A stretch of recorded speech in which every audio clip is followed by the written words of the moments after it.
Hello' guys, জনাইছোঁ এটা খুব গুৰুত্বপূৰ্ণ খবৰ যে যিসকল প্ৰাৰ্থীয়ে ৫,৫৫০টা পোষ্টত LP আৰু UP স্কুলত এপ্লাই কৰি থৈছে তেওঁলোকৰ যি ভেৰিফিকেশ্যন প্ৰচেছ বা মেৰিট লিষ্ট ওলোৱা এইবিলাক কিয় দেৰি হৈ আছে। বহুতে হয়তো সেইটো লৈ প্ৰশ্ন কৰি আছিলে।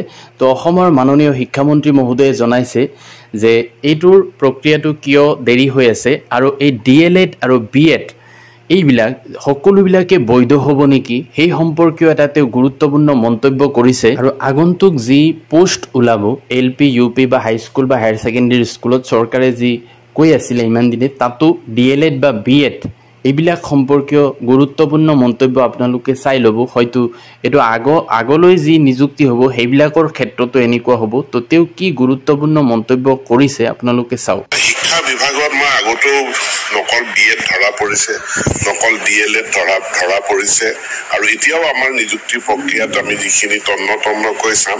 গতিকে ভুৱা ডিগ্ৰী ডিপ্ল'মাৰ বিৰুদ্ধে আমি কাৰ্যকৰী ব্যৱস্থা গ্ৰহণ কৰিমেই। প্ৰক্ৰিয়া দীঘলীয়া হ'ব পাৰে, বেক ইন ভেৰিফিকেশ্যন হ'ব, দৰকাৰ হ'লে য'ত পৰা চাৰ্টিফিকেট আনিছে তালৈকো আমি গৈ পাম। আমাৰ ভাৰতবৰ্ষত অপেন স্কুল মুক্ত বিদ্যালয় আছে, তাৰ কাৰণে এটা ৰাষ্ট্ৰীয় সংস্থা আছে, national institute of open school, যাক নিয়জ বুলি কোৱা যায়। আমাৰ শিক্ষা সংসদৰ অধীনতো অপেন স্কুল আছে, কিন্তু ভুৱা কিছুমান অপেন স্কুল বাহিৰৰ তেওঁলোকৰ পৰা ভুৱা চাৰ্টিফিকেট মাৰ্কশ্বিট আনিছে বুলি এই তথ্য আমাৰ ওচৰতো আহিছে। গতিকে আমি আমাৰ নিযুক্তি প্ৰক্ৰিয়াসমূহত এই ডকুমেণ্টবিলাক আমি তন্নকৈ চাম আৰু যিসকলে এনেকুৱা এনেকুৱা চাৰ্টিফিকেট বিক্ৰী কৰা কাৰ্য চলাই আছে আমি পুলিচকো অৱগত কৰিছোঁ, পুলিচেও কাৰ্যকৰী ব্যৱস্থা গ্ৰহণ কৰিব। শিক্ষা বিভাগত মই আগতো নকল BEd ধৰা পৰিছে, নকল DLED ধৰা পৰিছে আৰু এতিয়াও আমাৰ নিযুক্তি প্ৰক্ৰিয়াত আমি যিখিনি তন্নকৈ চাম।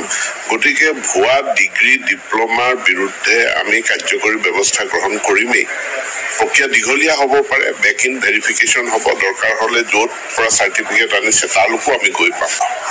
আমাৰ ভাৰতবৰ্ষত অপেন স্কুল মুক্ত বিদ্যালয় আছে, তাৰ কাৰণে এটা ৰাষ্ট্ৰীয় সংস্থা আছে, national institute of open school, যাক নিয়জ বুলি কোৱা যায়। আমাৰ শিক্ষা সংসদৰ অধীনতো অপেন স্কুল আছে, কিন্তু ভুৱা কিছুমান অপেন স্কুল বাহিৰৰ তেওঁলোকৰ পৰা ভুৱা চাৰ্টিফিকেট মাৰ্কশ্বিট আনিছে বুলি এই তথ্য আমাৰ ওচৰতো আহিছে। গতিকে আমি আমাৰ নিযুক্তি প্ৰক্ৰিয়াসমূহত এই ডকুমেণ্টবিলাক আমি তন্নকৈ চাম আৰু যিসকলে এনেকুৱা এনেকুৱা চাৰ্টিফিকেট বিক্ৰী কৰা কাৰ্য চলাই আছে আমি পুলিচকো অৱগত কৰিছোঁ, পুলিচেও কাৰ্যকৰী ব্যৱস্থা গ্ৰহণ কৰিব।